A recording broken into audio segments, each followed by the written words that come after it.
Hello and welcome to episode 105 of Partners in Crime. We think we've got the video working. We've had some fun with it over the past couple of weeks. Can you hear me, Bob? I can hear you loud and clear. Can you hear me? Yes, thank God for that. I certainly can. Hallelujah! Fantastic. Well done. How are you? You're still fighting off the... Well, yes, I don't know if fighting off. I mean, I think this is a gradual denuding of a virus. I felt much better for the last couple of weeks, but feeling a bit fatigued again. And apparently this is a ripple effect that people recovering from the milder versions of this bloody dreadful thing get as it sort of just slowly leaves the system. So, yeah, I'm still not anywhere near 100%, whatever that is supposed to look and sound like. Is it your 100% or... Yeah, well, exactly. Well spotted. This is my 100%, which of course is everyone else's 45%. So yeah, I mean, I'm out of the woods as regards, I guess, affecting anyone else. Yeah. And I'm out of the woods as regards, I hope, I'm touching wood, in getting any worse, but it still lingers in strange places, and more than anything else, it just makes me feel very fatigued and tired. But nothing like a Partners in Crime podcast to lift the spirits and demand that you raise your game. Yes. And of course, as soon as we've started recording, the bin men have turned up and are rolling bins around in the How do you time that? I mean, do you have to send emails to the council and set it all up? I mean, it's quite a phenomenal feat. It's been specially requested, yeah. So, and they're so good like that. They say, we're doing a podcast, will you please turn up, empty my bin? Is it the black one today or the green? It's the black one, can't you hear? Oh, it sounds like a black one, yeah. So, over the sound of the bins being collected, here we are on Partners in Crime in this wonderful soundproofed studio for yet another week. We are, if you are one of our patrons on Patreon, we are live, not live, we're doing video, so you'll be able to see us as well in your Patreon dashboard. We were talking about how well that's been going before we went on air, and a couple of technical hiccups, but we got some plans up our sleeves for that. We've got some what's the word I'm looking for? Contingency plans as well. Yes. So we're going to keep going. We're going to keep broadcasting and keep bringing you what we can during this lockdown, which we think is still in place. We're not entirely sure.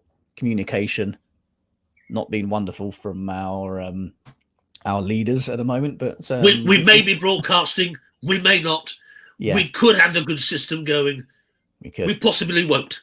That's what you mean. So this is your Boris Johnson rant, isn't it? That's I'm doing no political rants, I promise. As soon as we can, we will be back in the same studio. We will have a much improved sound quality that's not been filtered through the internet and various kind of live broadcasting pieces of software and compression and what have you. We'll be back with potentially some extra gear and kit to improve the quality even further and bring you some great new features, which I'll go through a little bit later. And of course, if you are one of our patrons as well, then you've got access to your free book of the month. One of the things that patrons get, as well as being able to watch every episode in video, being able to watch our after show, Partners in Crime, Arsenic and Old Lace, in which you essentially get an extra episode each week from us. Numerous other bits and bobs. You also get the free book of the month, which this month is actually a box set of 3 books by David Bradwell, the Anna Burgin gripping British mystery thriller series. The first 3 books in that series. It's normally £6.99 and equivalent prices in other currencies. But if you are a Partners in Crime patron, which you can be from just £2, then you get access to the free book of the month every single month. So those 3 books this month. If you are already a patron, log into your dashboard and you'll find out information on how to claim that, and all sorts of other things. And if you're not already a patron, then you can do so at patreon.com/Partners in Crime podcast, or follow the link in the show notes. Waffling on there while I'm trying to do something else. Not at all. Just getting all the technical bump out of the way. I mean, how about that for a mail? I was doing something else entirely whilst reading off that spiel. Probably made no sense whatsoever. When you say mail, do you mean mail of the species or email? of the species. Oh, you were doing two things at once, of I was course. doing Yes. two things at once. That's quite impressive, I thought. I think it's an absolute miracle. But not as impressive as the long list for the Theakston's Old Peculier crime novel of the year. Oh, that's out. Well, I suppose it would be. It needs to be, doesn't it? Yeah. Yes, it's been revealed this week.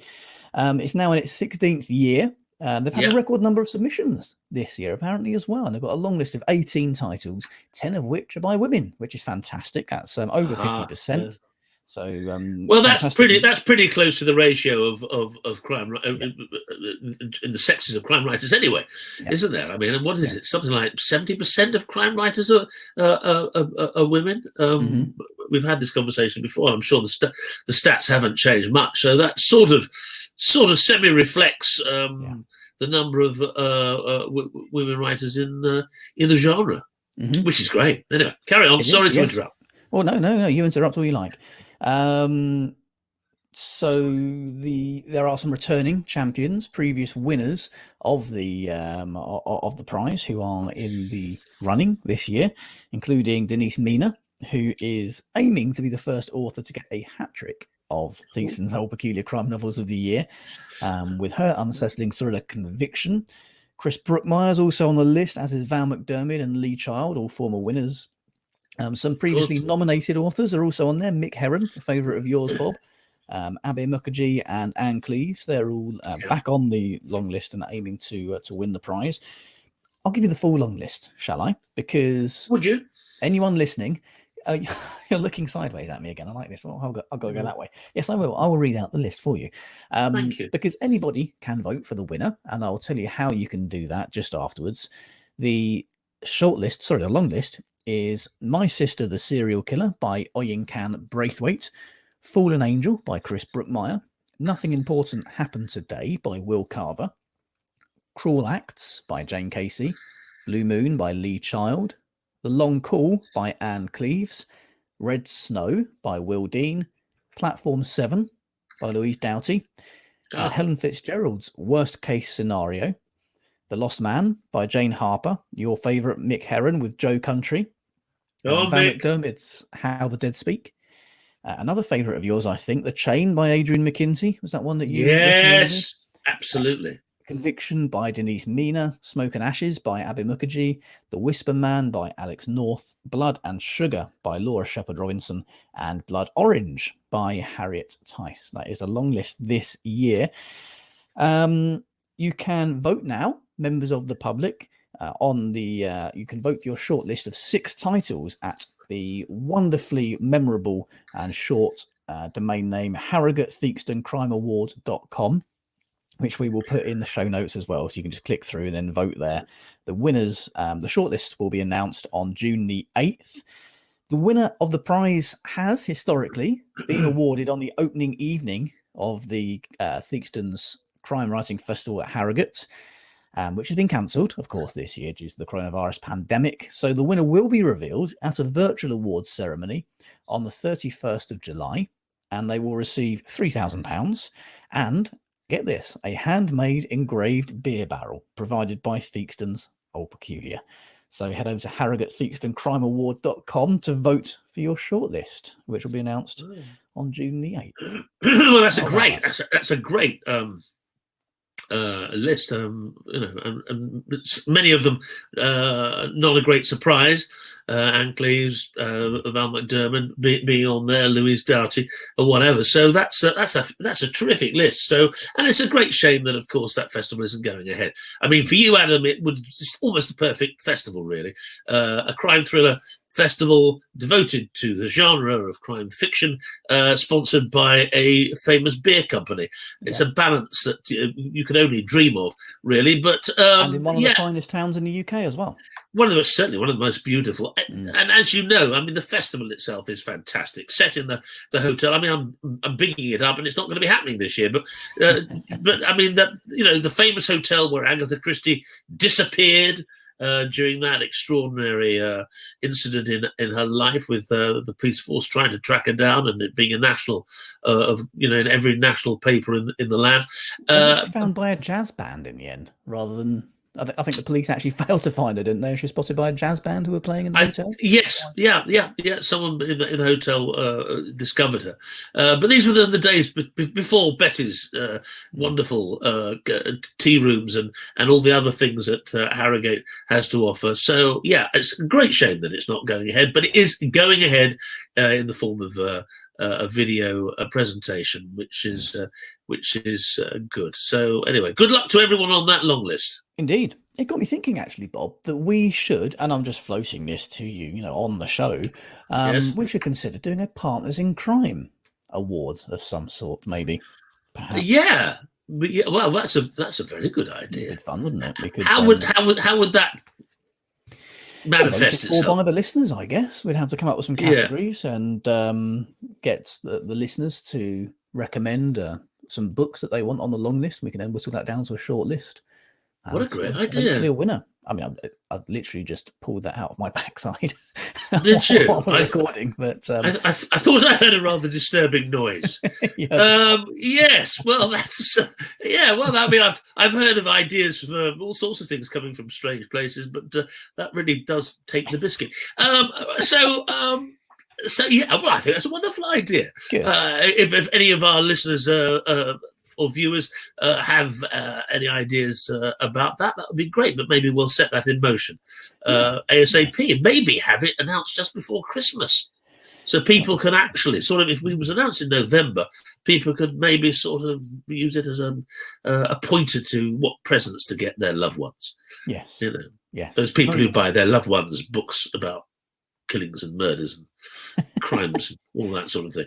Yes. All right, well, that's good. Smashing. That's brilliant inspiration. Well done, Adam.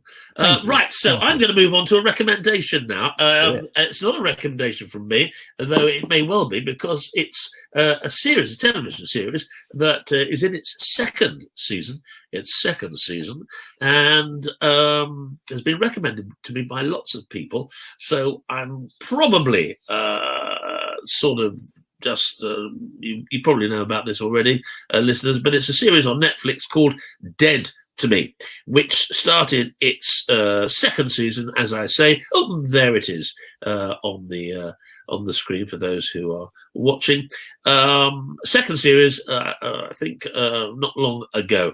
I haven't seen even the first series yet, but I'm certainly going to. I'm going to read you the idea behind it, where it's come from, and the premise, and it goes something like this. Dead to Me is an American black comedy web television series created by Liz Feldman, which premiered in May of 2019. It stars Christina Applegate and Linda Cardellini as two grieving women who bond during therapy. And it is executive produced by Feldman, Will Ferrell, and Adam Mackay, and Jessica Elmore. The first season received positive reviews. In June 2019, Netflix renewed the series for a second season, which obviously is playing worldwide now. The premise, Dead to Me, is about a powerful friendship that blossoms between Jen Applegate and Judy Cardellini. Jen is a recently widowed real estate agent trying to come to terms with her loss through therapy, exercise, and other methods. She uses anger and resentment as an outlet for her grief. She meets Judy in a therapy group for bereft spouses. Jen mourns her husband, who was killed by a hit-and-run driver, while Judy grieves her fiancé, who died of a heart attack. The two characters face their loss differently, as Jen finds herself in a dark place, struggling with her grief, while Judy maintains a positive disposition. This difference quickly leads to a deep bond between the two. However, Judy keeps a dark secret that causes a disturbing plot twist. Jen becomes more unhinged as she unravels the mystery of her husband's death and secret life. Well, it's supposed to be absolutely smashing. A great cast, Christina Applegate and Linda Cardellini, as I say, and James Marsden as well, Max Jenkins. Some of you may know from their many other performances in other shows. It's obviously right up Partners in Crime cup of tea. We don't very often actually have a black comedy, as with a sort of crime and murder at its central core. So this will be interesting to see. For those of you, I suppose, who like Killing Eve, which is in the same black territory, I guess, certainly the first series, may well like this, I have been told by people I trust. But I'm going to start watching it this week, and that is my recommendation, my TV crime thriller recommendation for today. Excellent. You mentioned Killing Eve, so I very quickly shuffled my papers because I'm not one to forgo a segue, as you know. No. Killing Eve, the new season. Neither of us have watched it yet. We mentioned that a few weeks ago on the show. So I didn't even manage to catch series 2. I mean, not because I didn't like it at all. I just circumstances and various other things. And I will do. I've heard some very negative things about it, and but at the same time, I've heard some very positive things. It's sort of a bit of Marmite, really. But people say that although they thought parts of the second series dipped, the third series has picked up. I can't comment because I don't really know. It doesn't stop me commenting. You might have noticed, but I think it's one I would like to catch up with. I've got the books and other writings by the author, but anyway, let's see. It's as I say, I think Dead to Me is pretty much in the same territory, although probably more domestically situated. Lovely. Well, neither of us have seen it, so let's do a whole feature on it. The Metro this week carried an article on the true crime stories that have inspired Villanelle's on-screen murders. Apparently, the assassination of Kim Jong-nam, Kim Jong-il's oldest son, at Kuala Lumpur International Airport. Yes, at the airport. That was an inspiration. Where an autopsy showed he'd been infected with the banned VX nerve agent that apparently eventually inspired the murder of fragrance mogul Carla de Man in Series 1, spoiler alert, when she was sprayed by a toxic substance by Villanelle. Angela Simpson as well apparently was an inspiration. Phoebe Waller-Bridge, who wrote the first and directed the first series of Killing Eve, based apparently her version of Villanelle on the real-life woman Angela Simpson, who laughed her way through a news interview about the horrific murder she was convicted of and imprisoned for, and asked the filmmakers to make her look good, in inverted commas, as she sat in her prison uniform. In 2009, she mercilessly tortured and killed disabled man Terry Neely in Phoenix, Arizona, and amid the murder, she impaled, stabbed, and strangled him before extracting his teeth, which is nice. What? And apparently as well, the first series of Killing Eve had an all-female writers' room. So at the time, in 2017, the Harvey Weinstein thing was going on, and the Me Too movement was very much in the news and in conversation. And apparently that was all thrown into the mix as well, with Villanelle being as she is as a character. So that's all quite interesting, I thought. Well, yes, as we've said many times in many episodes. No, I'm utterly convinced. That was very convincing. Thank you very much. I think as we've said very often on the show, real life crimes are very often the inspiration, sad inspiration, but nonetheless inspiration for creative writers, novel writers. In fact, my book that's coming out in a little while is based on real life incidents, although looked at from a very different point of view. Sadly for the victims of real life crime and murders, and the one you've just described is particularly gruesome. They are out there to be used in a fictional way, and that's what happens. That's quite interesting. So that's 2 television series, one to catch up on if you haven't seen second and third Killing Eve, and the other one, Dead to Me. I've got something a little gentler. I was reading in The Hindu this week, which of course I read every week from cover to cover, an article which says, who is the better detective, Sherlock Holmes or Hercule Poirot? The usual thing that the Hindu publishes. They compare the two. They have a writer each putting forward the case of Hercule Poirot and of Sherlock Holmes. They said of Poirot, his brilliance is of the unassuming kind, at least on the surface. He uses it to blend in because he understands murder with a capital M. It may be heated or it may be cold and calculated, but it is always deeply personal, and he knows it, which is why conversations, innocuous comments, a keen eye on reactions and body language form his weapon of choice, not data about soil types and books about obscure poisons. They say of Sherlock Holmes, his way is eccentric, and yes, that is a compliment. He may be a difficult man, but his keen eye for observation and his obsessive need to solve the crime puts his critics to shame. He thrives on the science of deduction, and his practical knowledge in forensic sciences is unparalleled. And not to forget, his penchant for music proves that his creativity is well-rounded. What annoyed me is they came to absolutely no conclusion about which one was best whatsoever. So I think we should probably decide, and you lot should let us know who you think was the better detective out of Sherlock Holmes and Hercule Poirot, because the Hindu magazine did not. So let us know.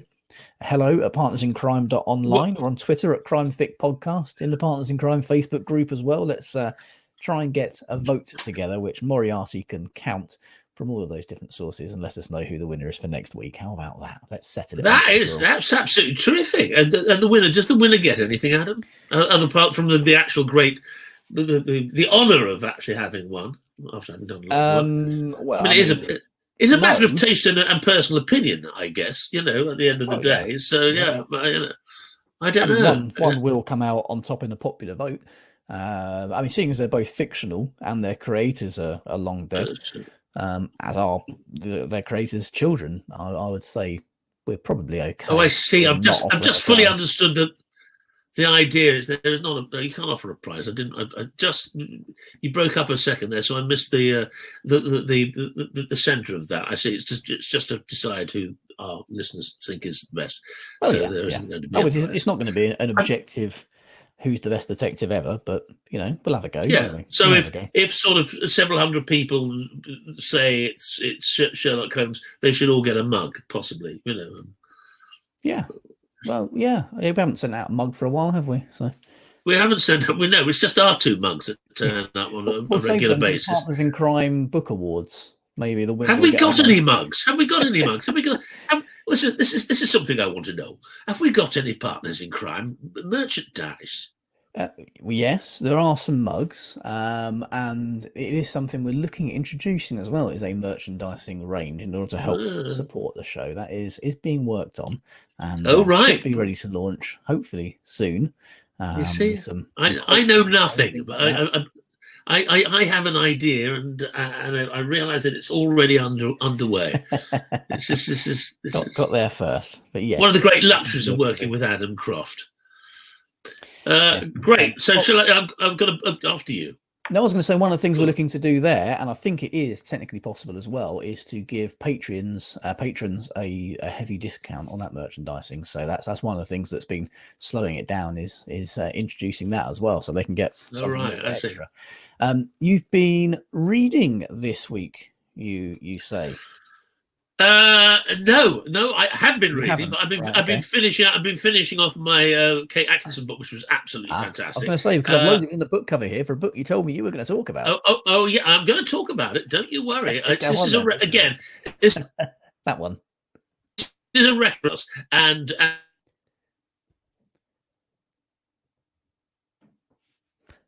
well, I don't know if anyone else can hear Bob, but I currently can't. But so can you hear me? I can hear you now. That's it. Now. Well, here we are. This is the beauty of recording under lockdown, isn't it? Remotely.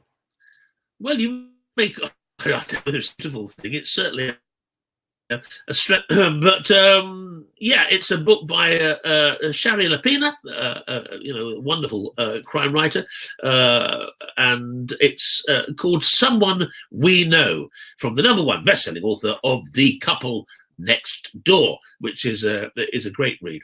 Here's the synopsis.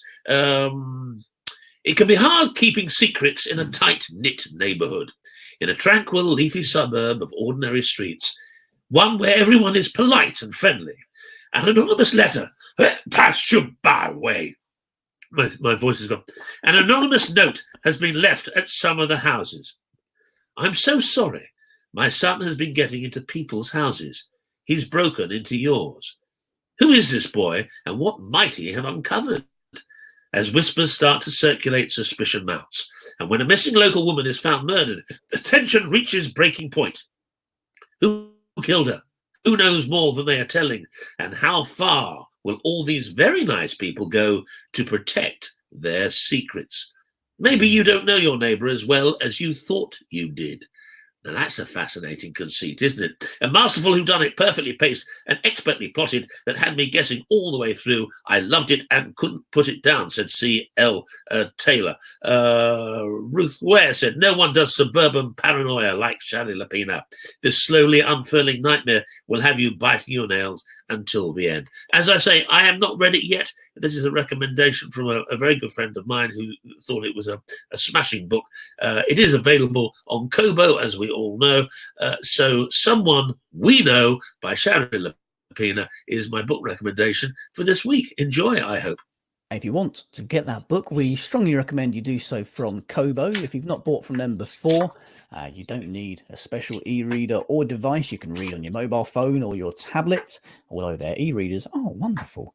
They're very kind sponsors of this podcast, and if you use the promo code CRIME at the checkout, they'll give you 90% off of your first ebook purchase from Kobo to say thank you very much for being so wonderful. And if you follow the link in the show notes, then a selection of crime novels is available for existing Kobo customers using the promo code PARTNERS at the checkout, and you can get 40% off of your reading for life, essentially, which is very, very nice. I noticed something in the news this week, Bob. Yeah. And I think it was probably last year now, we talked about Ian Rankin.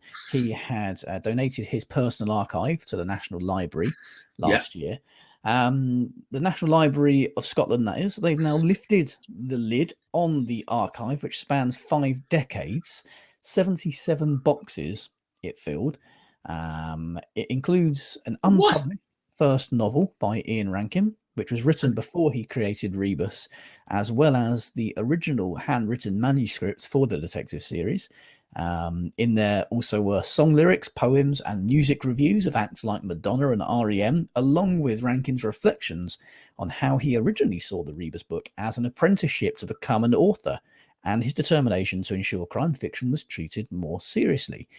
Apparently, though, a crucial part of the Rebus story is missing, which was a handwritten manuscript from the first novel in which Ian Rankin killed Rebus off. Of course, that didn't happen in the final published version, as I think most of you can work out. Rosemary Hall was appointed the project curator for the archive in September. She said, one of the most interesting things was how much research he did for each book. Sometimes he would spend a good year before he started writing, including researching local dialects for characters and making contact with police officers to get their procedures right.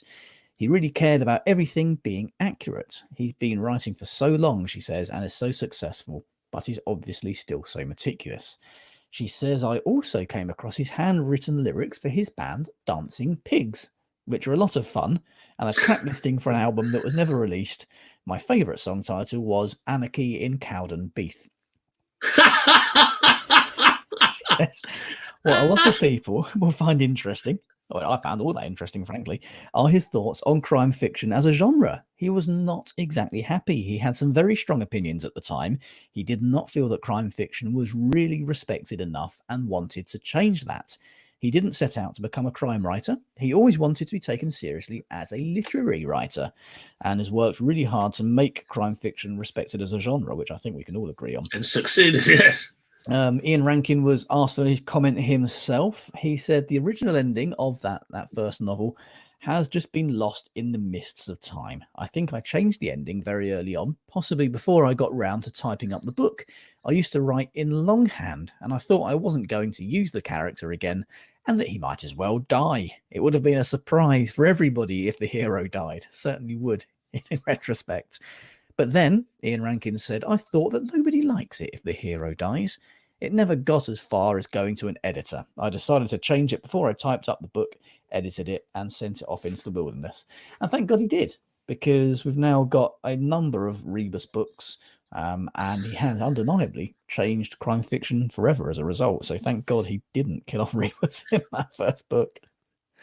Well, they said, well, someone will find it one day, and they'll discover that that Rebus and his arch had a fight in the Grampians or the Cairngorms or whatever over a big waterfall, fell into the waterfall, and both were never seen again. That's probably what happened. But I mean, 50 years, that means, well, he's the same age as me. So that means that those start at the age of 10. Probably. So that's absolutely fascinating. Well, that's absolutely great. Well, we reviewed a book that he had first published 30 years ago, which last week, which wasn't a Rebus, showing him writing in with different characters and different in a completely different way. Actually, it was much more of a thriller. Undeniably very talented man. Terrific. Well, hugely so. But so great. Well, that would be fascinating to flick through. So, where did you say that that collection lies? In the Scottish Museum in the National Library of Scotland.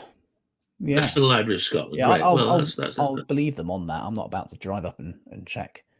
I'll take. Well, you might be able to see parts of it online. Actually, I would have thought if they make it available, you don't have to go in with your library card anymore, do you? Or maybe you do. I don't know. I think there's 77 boxes. It'll probably take them a little while to get everything fully archived and online, but yeah, hopefully so. I did, before we go, want to mention a book that I've been reading this week, which I am still enjoying but loving enough to be able to heartily recommend already. I've lost the cover. Here's the cover actually for the Patreon video. It is Cracked by Louise McCreish. What I'm going to do is read the blurb, because that's what we do on this podcast. We're completely unoriginal. It is. The blurb is always best. The blurb is always best. Well, yeah, somebody's been paid to write it, so there's no point in me butchering it and making up something else. 7 patients, 1 dark secret. Philip Walton has been murdered. Jenny Nielsen hasn't seen her former psychiatrist Philip since he left the Hillside Psychiatric Unit 8 years ago. She wanted to forget everything about her time there, so she kept her secrets buried deep, especially from her new husband. But now the police are knocking at her door with evidence of her involvement in Philip's death, and everything she kept hidden is starting to spill out. Jenny desperately needs to speak to old friends and old enemies from those dark years at Hillside to clear her name before more of her past is unearthed and her new life is destroyed, because they are the only ones who know what really happened at Hillside about the secret that Philip kept for them all. And this is not the first murder. It's a debut thriller from Louise McCreish, who's a very exciting new writer, I got to say. Fantastic book. It doesn't hold back in any sense whatsoever. There's obviously some delicate subject matter there with the background in the psychiatric hospital, but it's very well done, very tastefully done, and highly recommend that. Cracked by Louise McCreish, which is out now and available with your Partners in Crime discount code. So yes, there we go. Managed to squeeze that one in. You did. You got it in the crack. I did. Way to speak. Well, you get all your best ideas. Lovely. Well, that's looking at the clock. We're spot on time. We are. Yep, slightly over where I like to be, but there we go. I am getting slightly more liberal in my old age, so I'll let the extra 3.5 minutes slide. I've got a couple of other bits I wanted to talk about, which we'll do in Partners in Crime, Arsenic and Old Lace, which we'll go and record now. Which will be going up in the Patreon group, exclusive for our patrons. I think that's about all I've got this week, Bob. Do you have anything else you wanted to whittle on about? I have nothing else to say. Thank you very much indeed. It's been a lot. The weather's turned. Let's talk about the weather. We're British. The weather has turned. It's cold. That's why I'm not sitting in the garden doing this, and I'm missing it. It's a little bit Arctic out there today. So never mind. The warm weather's coming in again at the weekend. This is if you're in the UK. Well, maybe not in the far north of Scotland, but certainly in mid-Bedfordshire. So anyway, wishing everyone a good week from us. Take care. Happy reading. Happy viewing. And see you next time. Bye-bye.